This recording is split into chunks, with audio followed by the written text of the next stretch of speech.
Mari jemaat saya undang untuk kita bangkit berdiri sekali lagi untuk kita serukan Shema Yisrael, Yahweh Eloheinu, Yahweh Echad. Shema Yisrael, Yahweh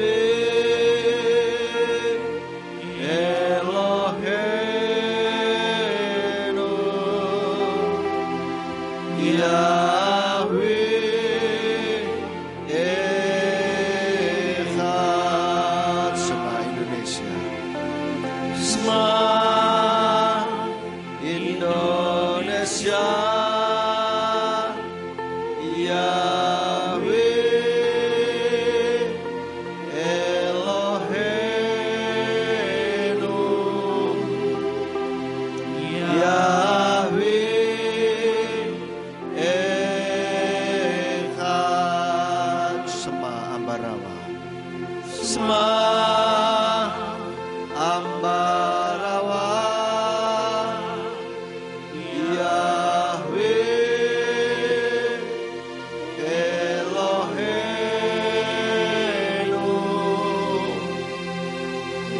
Yahweh Echad.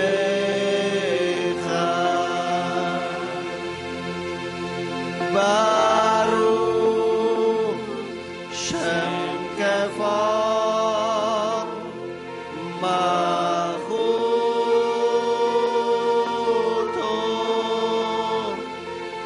Leolam Vaed. Sungguh kami mengucap syukur menjadi umat-Mu Bapa Yahweh.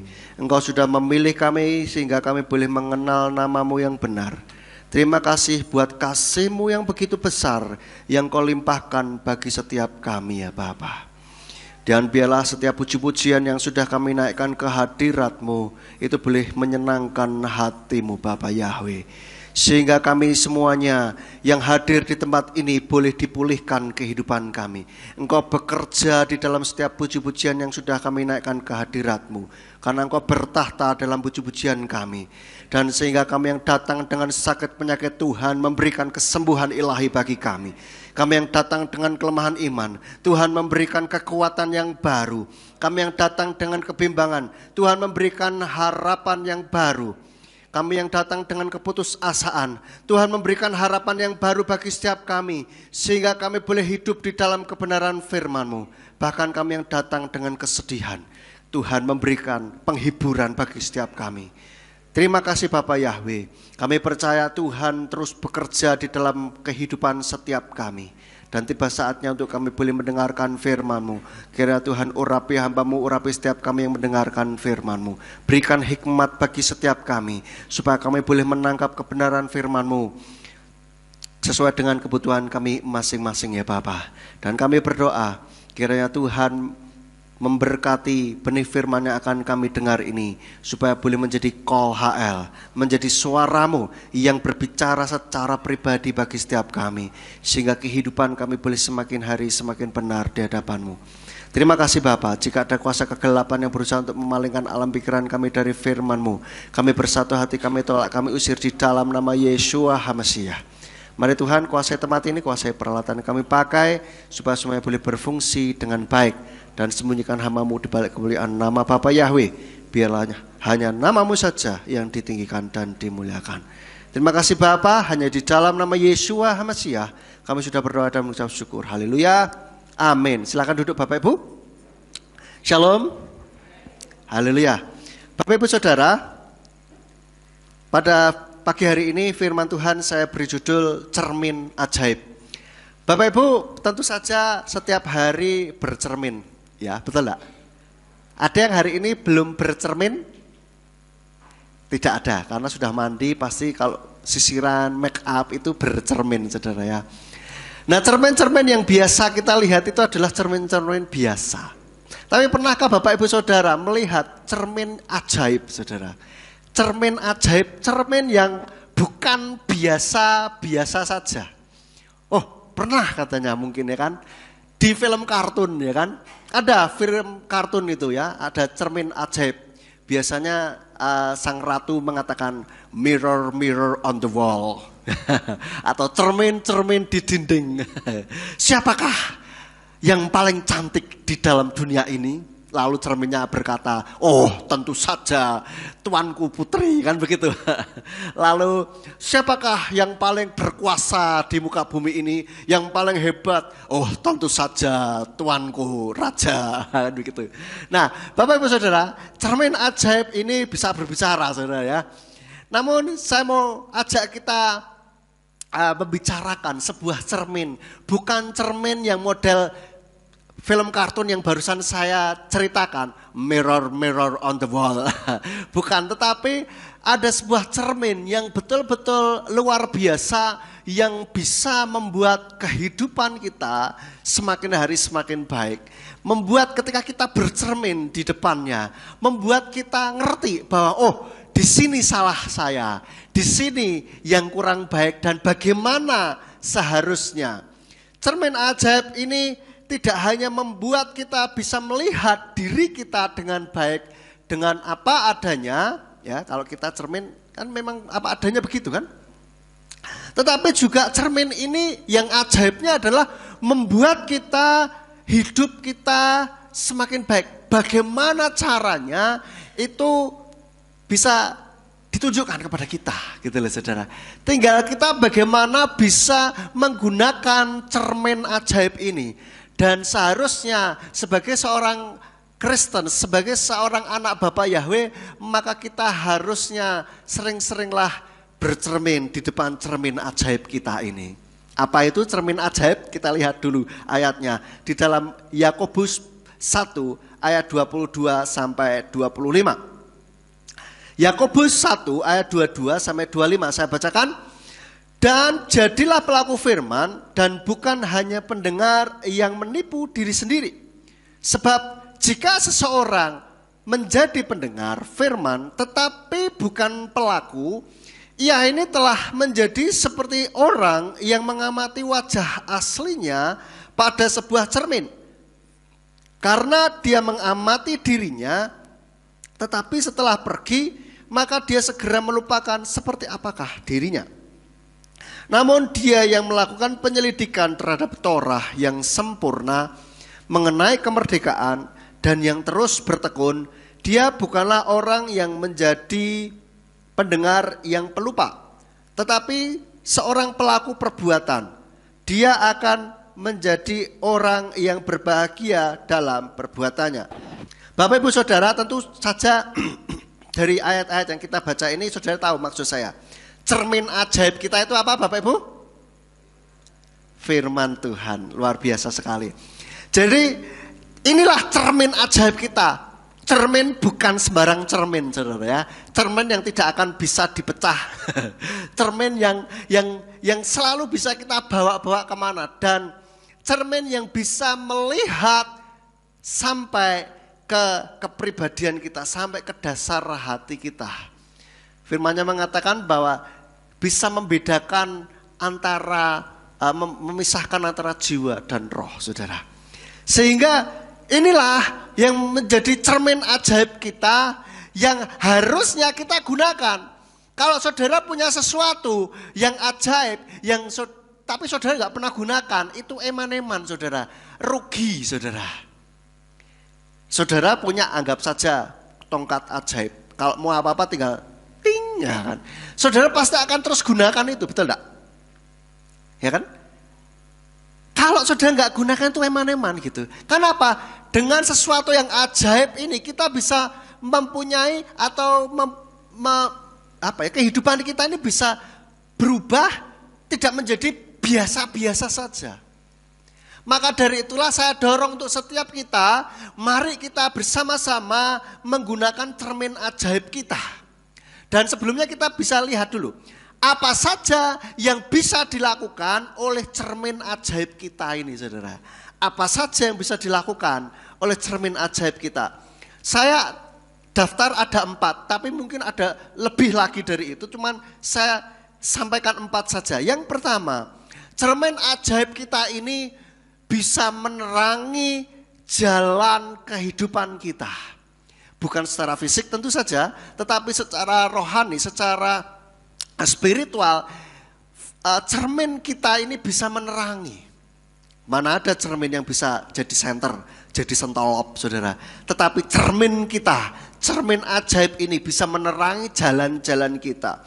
Di dalam Mazmur 119, kita lihat. Mazmur 119 ayatnya yang ke-105. 119 ayat 105 dikatakan, firman-Mu itu pelita bagi kakiku dan terang pada alurku. Sehingga saudara, ketika kita berjalan mengambil keputusan di dalam setiap kehidupan kita, ketika kita selalu menggunakan cermin ajaib kita, maka kita akan melihat jalan kita ini diterangi. Jalan kita akan terlihat gitu loh. Sehingga di dalam dunia yang gelap ini, kita tidak perlu khawatir akan kegelapan. Karena cermin ajaib kita menerangi setiap jalan kita. Dan uniknya cermin ajaib kita ini meneranginya tidak langsung kayak lampu sokle, lampu sorot begitu, langsung biak semuanya, tidak. Tetapi setahap demi setahap, saudara. Kita tahu, kita semua tidak ada yang ngerti, tidak ada yang tahu masa depan kita. Amin? Betul ya? Tidak ada yang tahu, bahkan 5 menit kemudian kita tidak ada yang tahu apa yang akan terjadi. Tetapi dengan cermin yang ajaib ini, kita bisa ngerti arahnya. Kita mau kemana, ini dari cermin ajaib akan menunjukkan jalan bagi kita. Apa yang harus kita tempuh, sehingga kita tidak lagi nabrak sana nabrak sini. Bayangkan kalau tidak ada cahaya di dalam jalan kita, itu kayak kita merem, saudara. Merem, wah gagap-gagap, ya kan? Kita gagap-gagap itu bahasa Indonesia apa? Meraba-raba. Meraba-raba apa yang ada di depan kita. Tetapi itu hanya sejangkauan tangan kita. Yang di bawah kita nggak ngerti. Masa ya kita mau merangkak dulu, ya kan? Tetapi dengan cermin ajaib ini, dialah yang akan menerangi jalan kita setahap demi setahap di depan kita. Maka dari itulah kita selalu gunakan cermin ajaib. Nah, nanti bagaimana caranya menggunakan cermin ajaib, nanti kita belajar bersama. Lalu yang kedua, apa saja yang bisa dilakukan oleh cermin ajaib ini? Yang kedua, yaitu membuat orang berpengertian. Yang tadinya tidak berpengertian menjadi berpengertian. Jadi punya pengertian yang baru. Menjadi lebih berhikmat gitulah ya istilahnya. Kita lihat di dalam Mazmur 119 ayatnya yang ke-99. 119 ayat 99 dikatakan, aku memiliki pengertian melebihi semua pengajarku, karena kesaksian-kesaksianmu menjadi renungan bagiku. Jadi pemazmur ini menuliskan bahwa dia ini justru memiliki pengertian yang melebihi semua pengajarnya, melebihi semua gurunya. Apa enggak luar biasa, saudara? Lebih pinter dari gurunya. Karena apa? Pemazmur ini menggunakan cermin ajaibnya. Dia bisa menjadi lebih berpengertian daripada orang yang ngajari dia. Hikmat duniawi tentu saja. Tetapi ketika seseorang menggunakan cermin ajaib ini, maka dia mempunyai pengertian yang lebih dalam, lebih luas dan lebih tinggi. Karena berkat cermin ajaib ini. Lalu yang ketiga, membuat jalan berhasil dan bijaksana. Berkat cermin ajaib ini tidak hanya menerangi jalan kita, tetapi juga membuat jalan kita berhasil dan kita menjadi bijaksana, lebih bijaksana. Kita lihat ayatnya di dalam Yosua pasal 1 ayat yang ke-8. Yosua 1 ayat 8 dikatakan, kitab Torah ini tidak boleh menjauh dari mulutmu, dan engkau harus merenungkannya siang dan malam, agar engkau dapat berhati-hati bertindak menurut seluruh apa yang tertulis di dalamnya. Dengan demikian engkau dapat membuat jalanmu berhasil dan kemudian engkau dapat bertindak bijaksana. Yo, saudara, ketika seseorang menggunakan cermin ajaib ini, dia bisa bertindak bijaksana dan jalan kita berhasil. Artinya apa? Ketika kita melakukan suatu hal, kita melakukan suatu tujuan kita, ini bisa membuat jalan kita berhasil, membuat kita bisa mencapai keberhasilan. Nah, sekali lagi, kalau keberhasilan itu tidak hanya berbicara masalah materi, tetapi berbicara masalah bagaimana kita bisa mencapai tujuan itu dan bagaimana kita bisa menggenapi rencana Tuhan bagi setiap kehidupan kita. Paling tidak kita bisa menjadi orang yang lebih baik dan berguna bagi orang-orang di sekitar kita, menjadi berkat bagi lingkungan sekitar, saudara.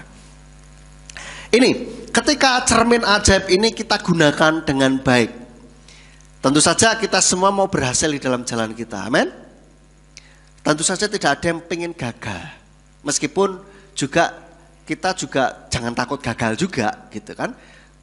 Nah, ini saudara. Lalu yang keempat, apa yang bisa diperbuat oleh cermin ajaib kita ini? Yaitu cermin ajaib kita ini bisa memberikan pengajaran, teguran, perbaikan, pendidikan di dalam kebenaran. Kita lihat ayatnya di dalam 2 Timotius pasalnya yang ketiga. 2 Timotius 3 ayat 16 sampai 17. Saya bacakan, seluruh kitab diilhami Elohim dan bermanfaat untuk pengajaran, untuk teguran, untuk perbaikan, untuk pendidikan dalam kebenaran, sehingga manusia Elohim yang diperlengkapi untuk setiap pekerjaan baik dapat menjadi sempurna. Jadi Bapak Ibu Saudara, cermin kita ini bisa memberikan pengajaran, berbicara kepada kita seperti mirror on the wall. Kita bisa mengatakan seperti itu, apa yang masih kurang di dalam diri saya, maka cermin itu akan memberitahu kepada kita, akan memberitahu bahwa ini loh yang masih kurang. Ini loh, kamu kemarin sombongnya minta ampun, aduh ya. Ini loh, kamu kemarin masih congkak. Ini loh, kamu masih iri dengki, ya. Kamu begini begitu. Firman Tuhan atau cermin ajaib kita bisa berbicara di dalam hati kita, saudara. Tapi masalahnya kita harus bisa menggunakannya. Kalau tidak bisa menggunakannya, maka cermin itu hanyalah cermin biasa yang tidak akan bisa berbicara kepada kita, saudara. Cermin hanya sekedar cermin, ya, eman-eman, saudara. Kalau kita nggak ngerti caranya make, itu eman-eman banget gitu.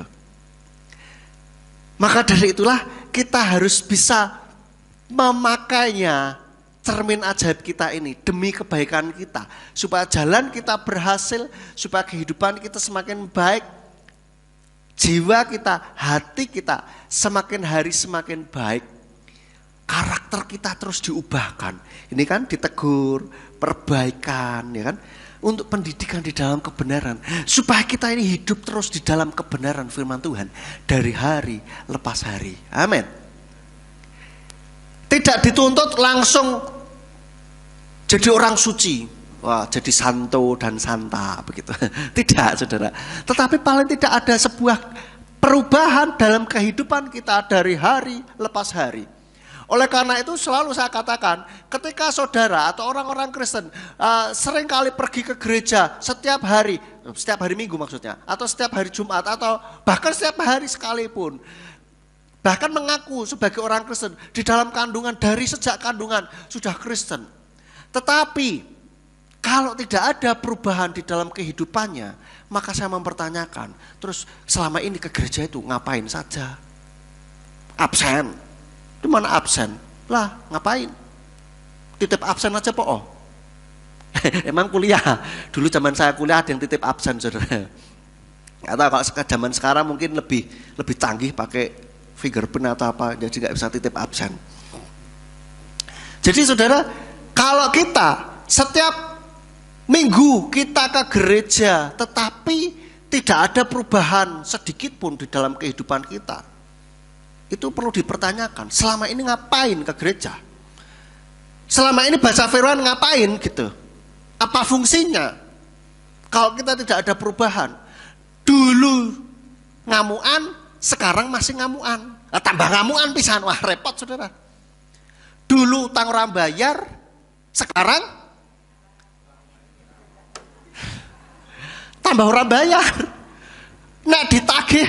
Oh, saya pernah baca ini, tidak tahu ini sekedar konten atau aslinya.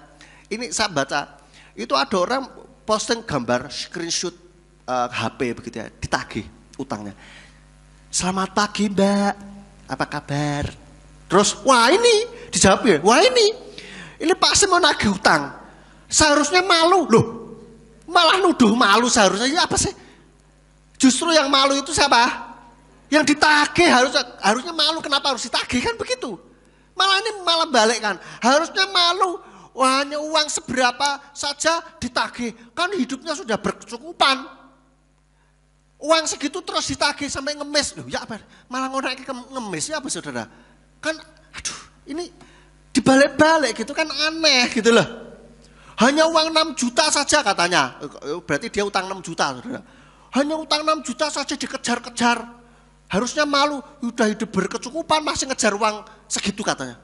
Ya gimana nih orang? Kebalik-balik, saya gak habis pikir piye lagi caranya berpikir. Justru harusnya kamu yang malu. Kenapa harus ditagih gitu loh? Uang 6 juta itu bukannya sedikit gitu loh. Mungkin buat orang itu sedikit. Tetapi buat yang utang kenapa kamu katanya sedikit, jadi kembalikan aja lah. Ya toh? Nah ini loh, kadang-kala nggak berpikir dengan normal gitu. Lalu apalagi dulu nggak bisa berdoa, sekarang lupa caranya berdoa. Jangan sampai begitu saudara. Dulu nggak bisa buka Alkitab, sekarang apa mana? Lupa bukanya. Buka Mazmur. Buka dari Kejadian sampai Wahyu. Di Mazmur ya, padahal Mazmur paling tebel.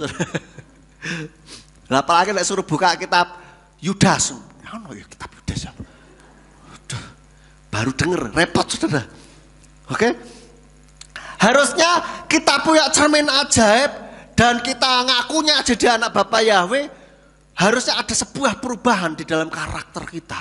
Baik secara rohani maupun secara jiwani Saudara. Rohani ini apa? Yaitu tadi ngerti buka Alkitab, bisa apa namanya berdoa lebih lagi.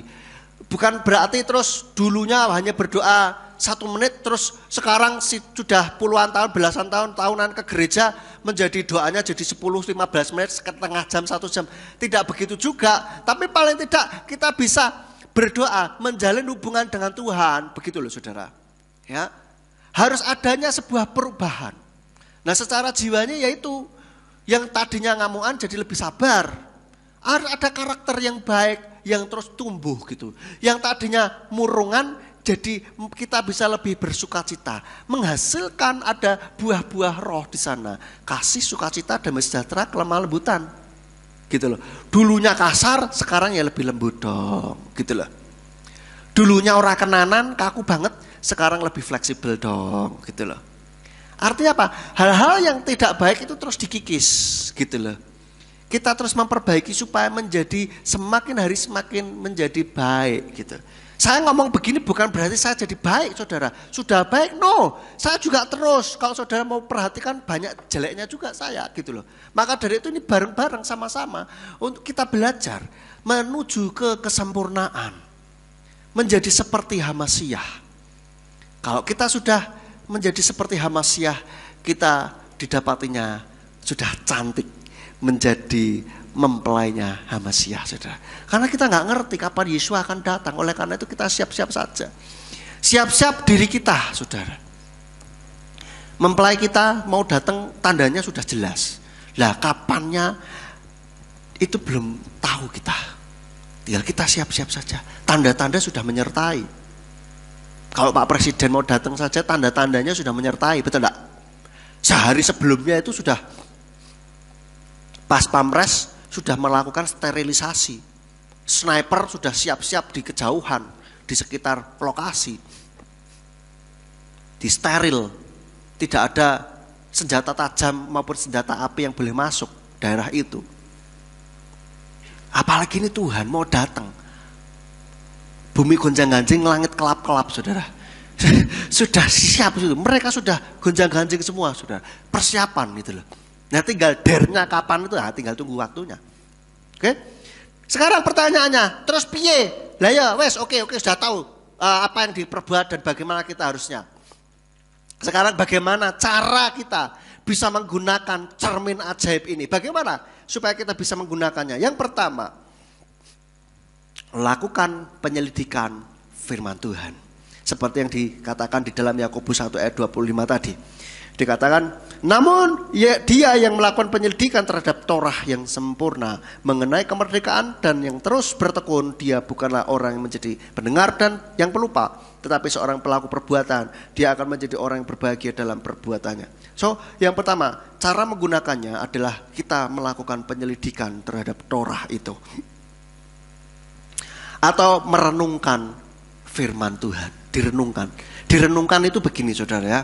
Direnungkan itu kayak saudara itu kepikiran sesuatu, saudara. Saudara nek overthinking, kepikiran. Jangan-jangan gek iki kok, waduh, gek kok dekne salah paham mbek aku ya. Mikir terus bener, saudara. Itu sama saja saudara merenungkan, saudara. Mau wis tak pateni kompore urung ya. Aduh, nek kobong piye ya? Tadi sudah tak cabut belum ya kabelnya? Itu kadang soalnya bunyi mak cek gitu loh. Kadang kala konslet sidik gitu. Aku takut, waduh, tak cabut dong mau ya. Itu saudara sedang merenungkan, saudara. Sama saja saudara merenungkan. Khawatir akan suatu hal, kepikiran terus. Itu saudara merenungkan. Bukan merenungkan firman Tuhan, tetapi merenungkan permasalahan saudara. Piye yo, aduh, menek kobong konslet, waduh. Tahu-tahu rumah ngurus rame. Wah, kobong kabeh. Wah, itu sudah, itu terus dikembangkan ya, itu saudara. Bener enggak? Bener. Orang nek kepikiran kan gitu, overthinking terus ya. Waduh, jangan-jangan begini. Nanti dia berpikir ini, berpikir itu, nanti begini, begitu. Wah, terus dikembangkan. Waduh, wah, jadi nggak saya tidur. Habis gitu takut sendiri, terus nanti wes nggak mau mikir, rekannya nggak mau pikirnya. Tapi habis itu diputar mana, saudara? Dari awal lagi, saudara, bener nggak? Iya, ini cara kerja pikiran begitu, diputer terus, kayak di playback gitu. Oke, sudah bener sampai terakhir, wah bingung, putar lagi. Nah, ini saudara, merenungkan firman Tuhan itu modelnya mirip seperti itu, sama sebetulnya polanya. Nah, kita merenungkan firman Tuhan itu begitu. Ketika membaca firman Tuhan kita pikirkan, wah, firmannya ini luar biasa ajaib. Ya, contoh saja, terang bagi alurku, berarti ini menerangi jalanku. Tuhan, ini berarti kalau setiap kali aku mau melakukan sesuatu, Tuhan ini memberikan petunjuk bagi saya. Kira-kira petunjuknya apa itu? Nah, saudara mulai buka mata, buka telinga lebar-lebar gitu loh. Mulai pasang antena, saudara. Radar saudara itu jalan. Kira-kira Tuhan memberi petunjuk apa? Gitu loh, saudara. Lah ini loh merenungkan. Atau firmannya mengatakan ada kol HL. Saya pernah sampaikan ya tentang kol HL. Firman, orang bilang firman rema. Tetapi bahasa Ibraninya kol HL. Firman yang menjadi suara Tuhan yang berbicara di dalam hati kita. Ada firman itu yang berbicara di dalam hati kita. Renungkan itu, saudara. Renungkan dan doakan terus. Gumuli terus, saudara. Firman-Nya mengatakan jangan takut, aku bersertamu. Dan seterusnya ada, saudara. Contoh, saudara pikirkan itu. Jangan takut, oke, Tuhan besertaku. Bayangkan, wah, Tuhan itu beserta. Katanya firman Tuhan beserta. Jadi Tuhan ada di sekitar aku. Nah ini sedang ada dalam permasalahan. Tuhan pasti ada. Bayangkan Tuhan itu ada di samping kita. Loh, bentuknya bagaimana? Saya belum pernah melihat Tuhan. Saudara bayangkan cahaya kayak Tuhan. Saudara bayangkan sesosok yang seringkali saudara lihat yang sebagai yang disebut dengan Yesua kayak terserah. Apa yang saudara bisa bayangkan? Atau sebuah perasaan yang tenang, yang Tuhan memberikan damai sejahtera itu, saudara bayangkan ada di samping saudara. Itu saudara renungkan terus, saudara bayangkan dan saudara terus perkatakan di dalam hati, bahkan diucapkan boleh, saudara. Itu namanya saudara sedang merenungkan. Di dalam Yosua 1 ayat 8 tadi dikatakan bahwa kitab Torah ini tidak boleh menjauh dari mulutmu. Dan engkau harus merenungkannya siang dan malam. Paling tidak 2 kali berarti saudara ya, siang dan malam kok. Terus agar engkau dapat berhati-hati bertindak menurut seluruh apa yang tertulis di dalamnya. Dengan demikian engkau dapat membuat jalanmu berhasil dan kemudian engkau dapat bertindak bijaksana. Jadi kita renungkan saudara. Apa yang kita baca, kita renungkan. Di dalam warta gereja, kita sudah ada pembacaan kitab suci ya, rutin ya. Saudara ikuti saja. Ketika saudara membaca itu, ketika ada ayat yang berbicara kuat, orang bilang mates gitu ya, yang mengena di hati. Baik itu menegur, baik itu memberi kekuatan. Saudara renungkan itu, saudara pikirkan itu. Saudara terus pikirin, bayangkan. Loh aku lah kerja. Lah ya setelah itu bekerja, bagaimana kita bisa sesuai dengan firman Tuhan itu, gitu loh saudara ya. Paling tidak dikatakan ini siang dan malam, paling tidak 2 kali saudara, siang dan malam, direnungkan, diucapkan. Ketika membaca firman Tuhan diucapkan. Bahkan kalau saudara punya waktu lebih bisa melakukan penyelidikan. Di sini katakan penyelidikan terhadap Torah yang memerdekakan. Saudara selidiki, ini maksudnya bagaimana? Ini maksudnya apa? Ini maksudnya buat aku apa Tuhan? Tuhan tolong berikan aku hikmat-Mu. Ya seperti itu loh saudara. Contoh saja mengatakan firman ini tidak boleh menjauh dari mulutmu. Artinya apa? Tidak boleh menjauh dari mulutmu. Kan tentu saja tidak begini terus. Kan dekat dengan mulut. Tidak, kan harusnya ada suatu aplikasi yang sesuai begitu. Tidak boleh menjauh dari mulutmu apa? Oh, berarti harus sering memperkatakan, sering berdiskusi tentang firman Tuhan, gitu lah. Itu saudara, sering ucapan-ucapan kita ini sesuai dengan firman Tuhan. Direnungkan, diselidiki saudara, begitu. Yang pertama, caranya memakai cermin ajaib kita. Direnungkan atau diselidiki saudara ya. Lalu yang kedua, terus bertekun melakukan firman-Nya. Bertekun, di dalam Yakobus 1:2 ayat 5 tadi, barang siapa yang bertekun, ya, kita baca lagi saja. Namun dia melakukan penyelidikan terhadap Torah yang sempurna mengenai kemerdekaan dan yang terus bertekun. Jadi terus bertekun, kita tekun. Namanya tekun itu melakukan terus menerus, konsisten gitu loh saudara. Secara konsisten. Tidak mut-mutan saudara. Itu tekun saudara. Jadi kita lakukan sedikit demi sedikit. Tidak harus semuanya langsung biak. Oh kalau bisa gitu puji Tuhan luar biasa. Tetapi kalau kita belum bisa pelan-pelan saudara. Pelan-pelan. Kita lakukan, oh bagian ini, aku misalkan, aku waktu itu kok ngamukan iki yo, gampang tersinggung aku ya. Nah, aku tak belajar yang ini dulu. Aku harus tidak mudah tersinggung. Nah, bagaimana caranya? Saudara renungkan firman Tuhan. Bagaimana caranya supaya tidak mudah tersinggung, ada kasih dan mudah memaafkan, gitu loh. Bagaimana caranya? Direnungkan dulu di dalam hati saudara.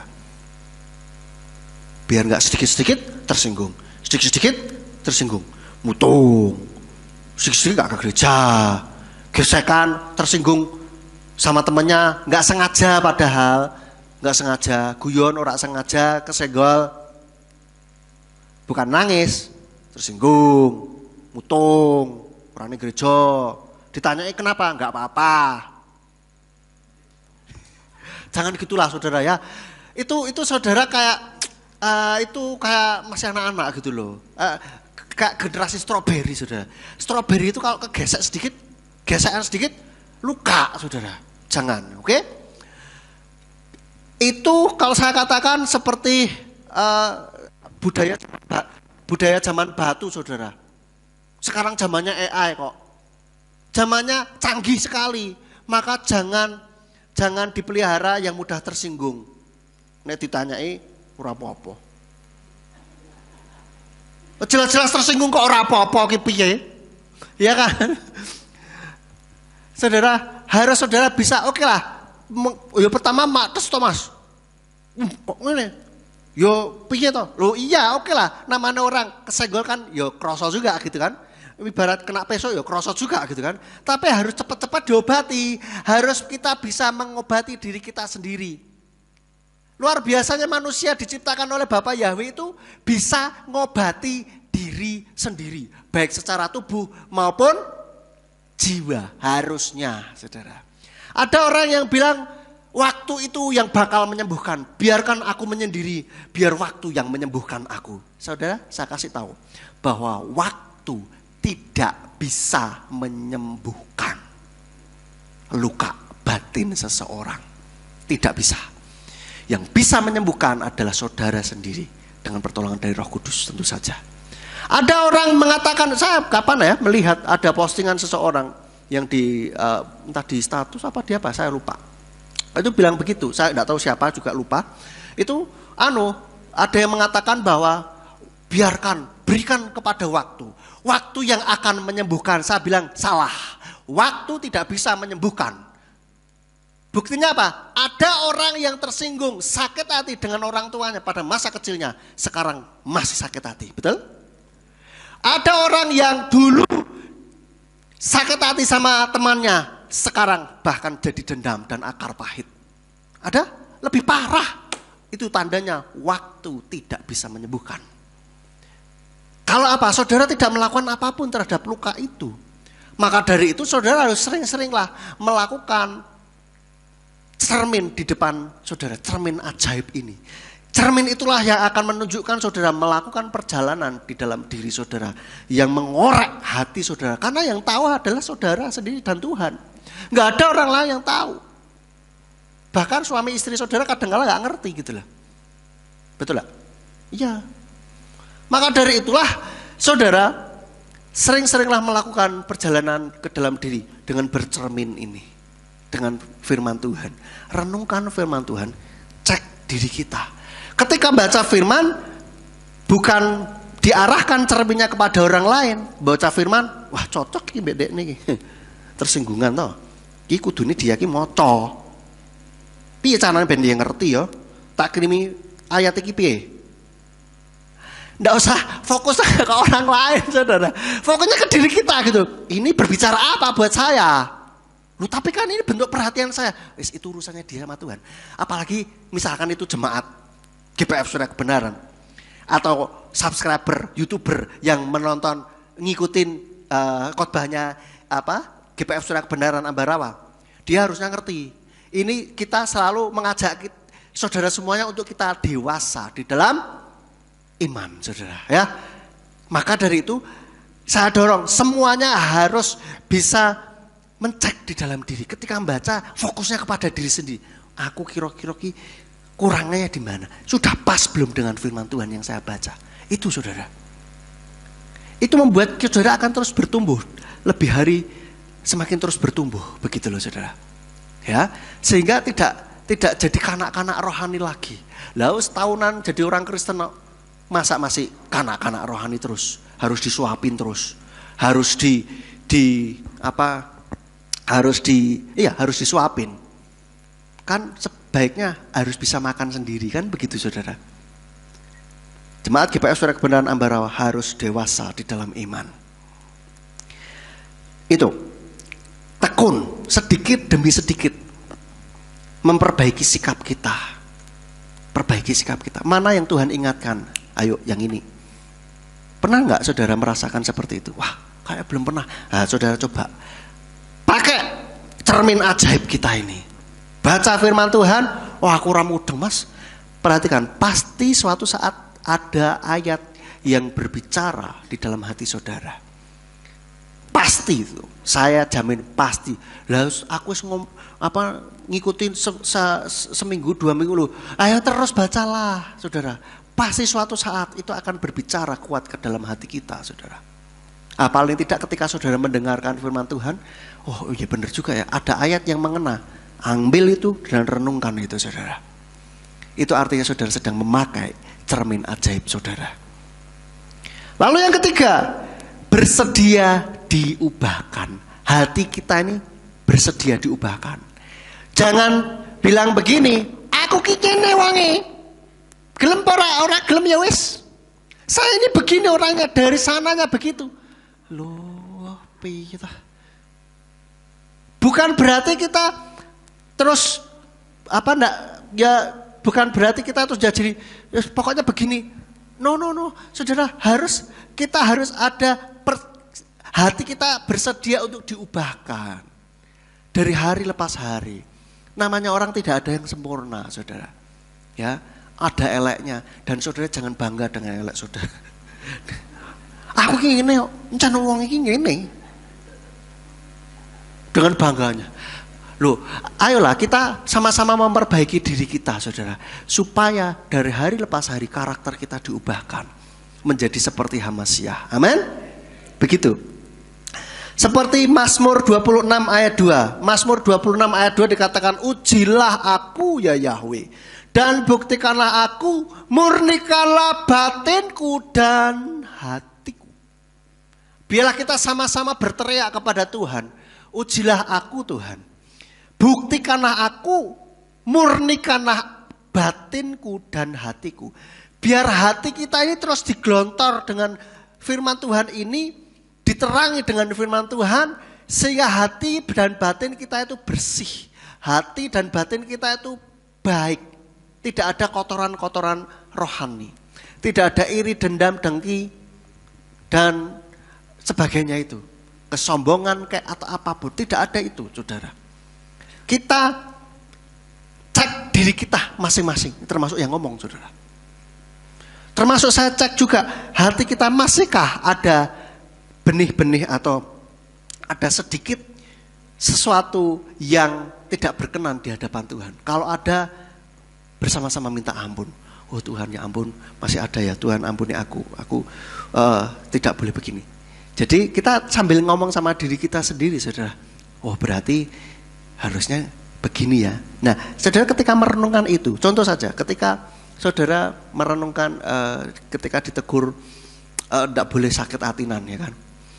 Saudara sudah, oh ya berarti tidak boleh sakit hati, direnungkan, iya ya gitu aja kok sakit hati ya, harusnya kan nggak boleh berdampak ya, oh ya harusnya kan, Nah begitu saudara, oh ya, iya, begitu saudara, iya ya betul ya, ngapain saya harus sakit hati?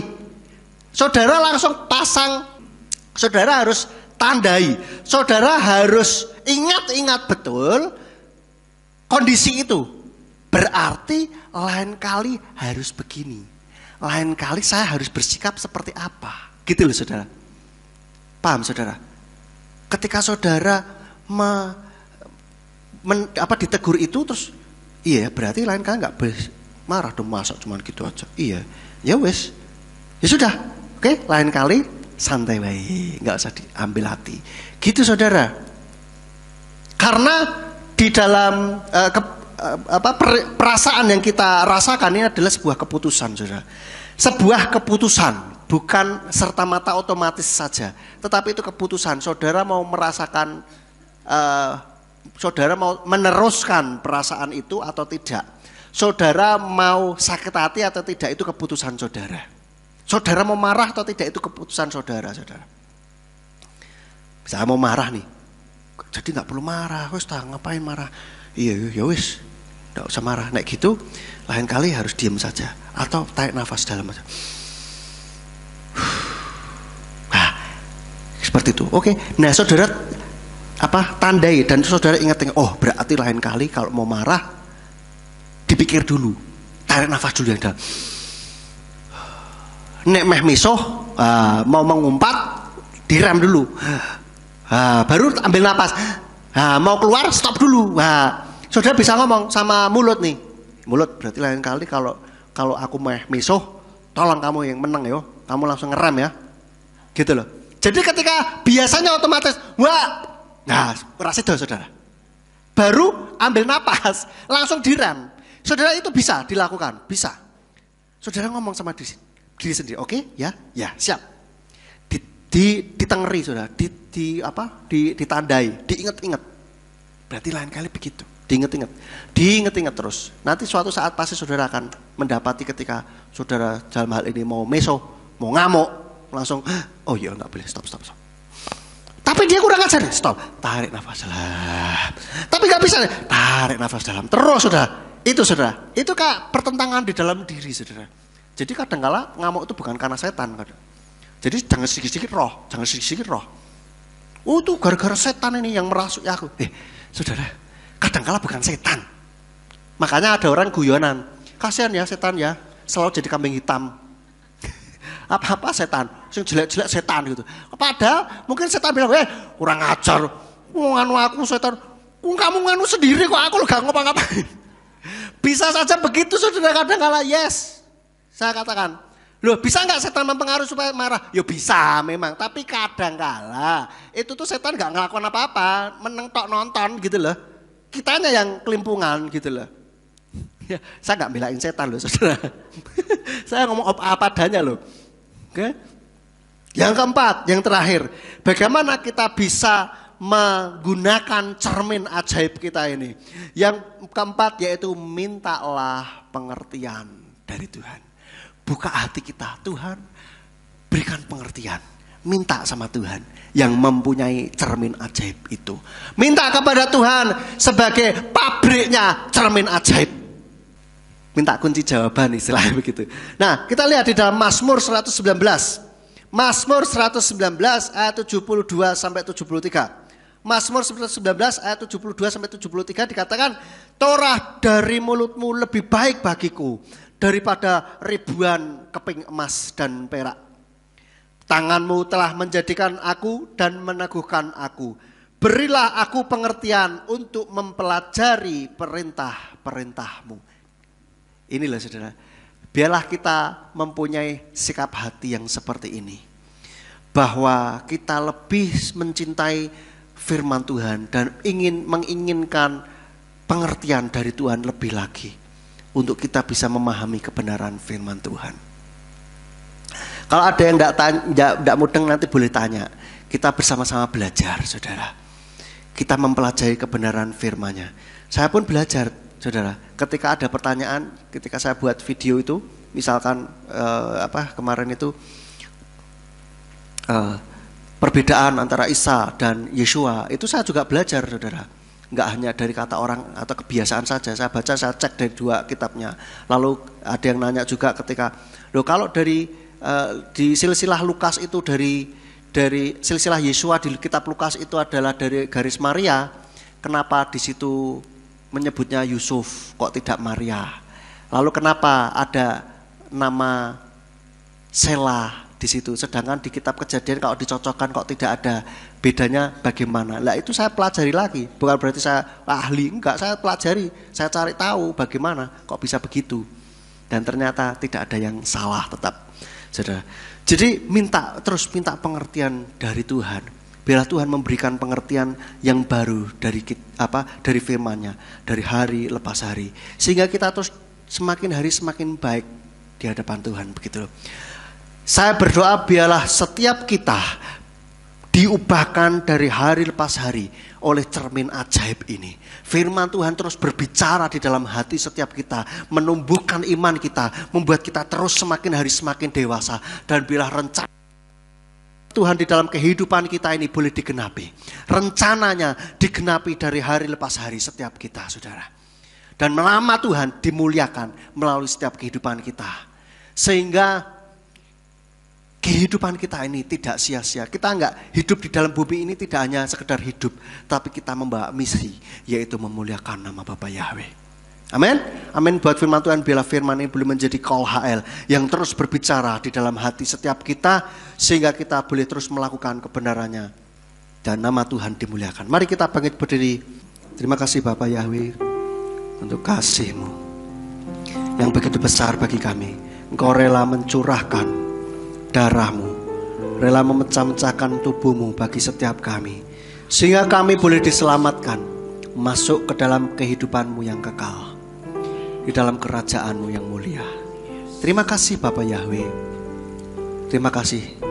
Hanya di dalam nama Tuhan Yeshua HaMasiah kami sudah berdoa dan mengucap syukur. Haleluya. Amin. Bapak Ibu, untuk tanggal 22 Oktober, tanggal 22 Oktober itu hari Minggu ya Bapak Ibu ya. 22 Oktober berarti 2 minggu kemudian, 2 minggu lagi setelah ini kita akan ada acara seminar kesehatan dan kerohanian yang dibawakan oleh Dokter Dasaat, itu dokternya Bapak Gembala, dokter jantungnya Bapak Gembala. Tapi kita tidak akan ngomongin jantung, tetapi beliau diberi hikmat oleh Tuhan untuk membongkar rahasia firman Tuhan dalam kaitannya dengan kesehatan. Jadi judulnya kira-kira saya agak lupa ininya, tapi kenapa orang beriman masih sakit gitu ya. Dan ini kita akan adakan melalui Zoom dan juga onsite. Jadi nanti Dokter Dasaat masih ada di tempatnya di Jakarta, kita semua hadir di tempat ini. Dan saya sudah koordinasi sama Bapak Gembala bilang untuk ibadah sore ditiadakan, jadi digabungkan di seminar itu, karena harinya adalah hari Minggu jam 1 siang. Hari Minggu jam berapa Bapak Ibu? Jam 1 siang, tanggal 22. Maka ibadah sore ditiadakan, digabung di situ. Dan ibadah Nali Rojo digabung juga di yang jam 1 itu. Begitu. Sehingga kita bisa belajar bersama-sama untuk bagaimana kita bisa mengaplikasikan firman Tuhan di dalam kehidupan kita, khususnya dalam kesehatan. Dan Dokter Dasaat ini ketika saya kontak-kontak luar biasa sekali. Beliau ini memang semangatnya luar biasa. Saya dari caranya ngomong kelihatan sekali kalau beliau ini benar-benar semangat, mempunyai semangat dan betul-betul cinta Bapak Yahweh. Oleh karena itu jangan lewatkan. Nanti kita akan buat flyer untuk yang lain, mau ajak saudara boleh, mau ajak teman boleh, sehingga kita bisa tambah rame gitu ya. Dan satu lagi saya lupa koordinasi dengan Bapak Gembala, nanti saya akan tanyakan. Kita akan adakan nobar, nonton bareng lagi, yaitu filmnya yang sedang viral, yang sempat dilarang tayang, tetapi kita sudah mendapatkan filenya dan subtitlenya tanpa ada nama sesembahan lain, langsung Yahweh dan Yeshua. Ya, ini dikerjakan oleh Bapak Gembala Ade Sugeng Wiguno, luar biasa sekali beliau pelayanan di bidang multimedia ini. Jadi nantikan tanggal mainnya. Nobar ini saya harapkan saudara ajak teman-teman saudara yang bahkan belum ke gereja juga boleh, enggak apa-apa. Yaitu film yang berjudul His Only Son, putra tunggalnya, begitu ya. Jadi jangan lewatkan untuk dua hal ini, yaitu nonton bareng dan juga seminar kesehatan berdasarkan firman Tuhan. Yang seminar kapan saudara? Tanggal 22 jam 1 siang. Jadi itu saja pengumumannya. Oke, baik, mari kita bangkit berdiri. Kita akhiri ibadah kita pada pagi hari ini. Bapak Yahweh, ucap syukur buat kasih-Mu yang sudah Engkau limpahkan bagi kami, sehingga kami boleh menyelenggarakan ibadah dari awal hingga akhirnya, sehingga peribadahan ini boleh berjalan dengan baik. Dan kiranya setiap puji-pujian yang kami naikkan ke hadirat-Mu berkenan di hadapan-Mu.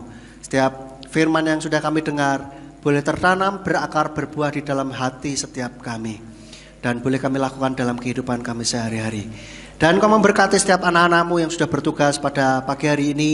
Engkau memberkati semua singer-song leader, pemain musik, penari tamborin, penerima tamu, pengatur parkir, pelayan perjamuan kudus dan multimedia, serta semuanya yang terkait. Tuhan yang memberkati pelayanan anak-anak-Mu ini lebih hari lebih heran. Berikan kemampuan, skill lebih lagi, supaya semakin hari semakin profesional, semakin hari semakin baik. Dan kami berdoa kiranya Tuhan juga memberkati setiap kami yang sudah hadir pada pagi hari ini, baik di tempat ini maupun di ruangan kami masing-masing, sehingga kami boleh kehidupan kami boleh menyenangkan hati-Mu, memuliakan nama-Mu. Setiap apa yang menjadi pergumulan kami, kiranya Tuhan jawab sesuai dengan waktu-Mu dan rencana-Mu Bapa Yahweh. Dan bila sebentar kami akan beraktivitas, ada di antara kami mungkin akan beraktivitas pada pagi hari ini, Tuhan memberkati aktivitas kami supaya semuanya boleh membawa kemuliaan bagi nama-Mu. Dan bila sebentar kami akan pulang, kami mohon penyertaan para malaikat-Mu untuk menjaga, melindungi sepanjang perjalanan, bila kami boleh sampai di rumah kami masing-masing dengan selamat. Dan kumpulkan kami pada pertemuan-pertemuan yang akan datang untuk kami boleh kembali bersekutu, memuji, memuliakan nama-Mu dengan kondisi iman yang jauh lebih baik dari hari ini, jauh lebih dewasa dari hari ini. Terima kasih Bapak Yahweh. Dan sekarang kami akan menerima berkat-Mu. Kiranya Tuhan berkenan mencurahkan berkat-Mu atas setiap kami. Mari kita angkat kedua belah tangan kita menerima berkat Yahweh. Yiferka Yahweh Yismerka. Bapak Yahweh memberkati engkau dan memelihara engkau. Yaer Yahweh panolecha wikonika. Bapak Yahweh menyertai engkau dengan wajahnya dan memberi engkau anugerah. Yisa Yahweh panolecha weyashem lekas shalom. Bapak Yahweh menghadapkan wajahnya kepadamu dan memberi engkau damai sejahtera. Diberkatilah engkau di kota dan diberkatilah engkau di ladang. Diberkatilah buah kandunganmu, hasil bumimu dan hasil ternakmu, yakni anak lembu sapimu dan kandungan kambing dombamu. Diberkatilah bakulmu dan tempat adonanmu. Diberkatilah engkau pada waktu masuk dan diberkatilah engkau pada waktu keluar. Sekarang pulalah dan terimalah berkat kasih Bapa Yahweh Sang Pencipta, kasih karunia Adonai Yeshua Mesias Sang Penebus jiwa, dan Ruh Kudus menyertai saudara sekalian sampai Maranatha. Adonai Yeshua datang kembali untuk yang kedua kali dan mengangkat kita semuanya. Haleluya. Amin.